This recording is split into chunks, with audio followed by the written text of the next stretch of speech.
Hi, it's Karen Jacobsen, the GPS girl, and today on Navigating New York, we have Dr. Bruce Weinstein. How are you doing?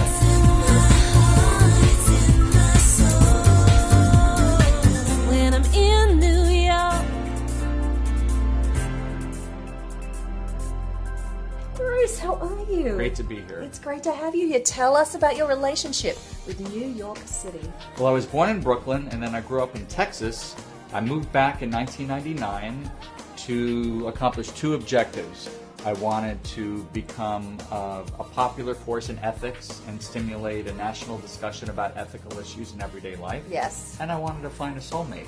And did you accomplish both of those goals? I have. Oh my goodness! I have. So, do you have an "it could only happen in New York" kind of story? I was here during 9/11, and a couple of things that were really striking about that horrible time is, first of all, going to the Red Cross to volunteer to give blood. There were so many volunteers from the airport. They turned them away. We were turned away. And the thing is, we wanted to help. We so wanted to do something to make a difference, but there were too many people. Has there been a time in your life where you've had to recalculate? We talk a little bit about recalculating on Navigating New York. Coming to New York was the recalculation, because I knew that as much as I liked living where I was before, that to accomplish what I wanted to stimulate the kind of discussion in the country and ethics that I wanted to accomplish, I had to come here. I had to re-navigate. For the first 10 years, I was pitching myself to the media a lot because they didn't know who I was. Now they're coming to me. They'll call me and say, there's this issue that we'd like you to talk about from an ethical point of view. And you find that being right here on the Upper West Side, being right here in Manhattan, it keeps you accessible, so you can run off to Fox in the morning or whichever station calls you. It's That's for right. 6 a.m. Well, because the president's in town now, I thought I'll have them pick me up 45 minutes before the call time. Right. Because who knows what the traffic's going to be like. I was at the studio in 6 minutes. So there was a lot of time milling about the stale rolls and trying to make conversation with a monkey. That was the guest before me. Not the guest. No. It was an actual monkey. I promise. I saw the photograph. It was an actual monkey. So to the people watching here who love New York, who maybe would like to visit one day but haven't or are going to come back, if you have an insider savvy New Yorker tip. Yes.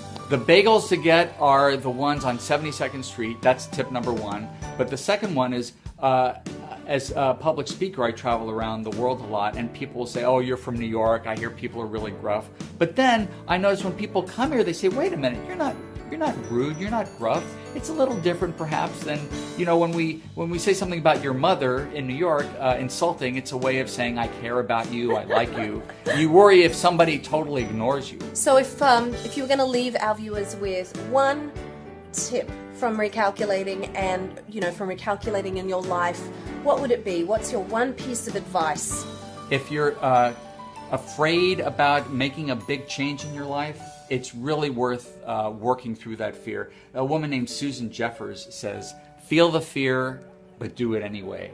And however scary it might be to come here to recalculate your life by taking some risk in my life, I found that it's quite worth it. So even if you're scared, go for it. Awesome. Dr. Bruce Weinstein, thank you so much for joining us on Navigating New York. Great to be here. Mwah. Oh boy. I'm Karen Jacobsen, the GPS girl, and you have reached your destination. And with the stars, oh, you can almost touch the sky.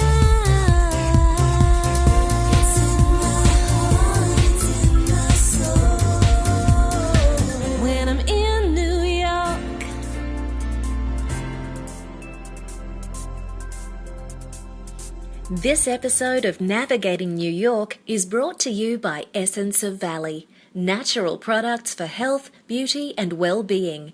Visit essenceofvalley.com.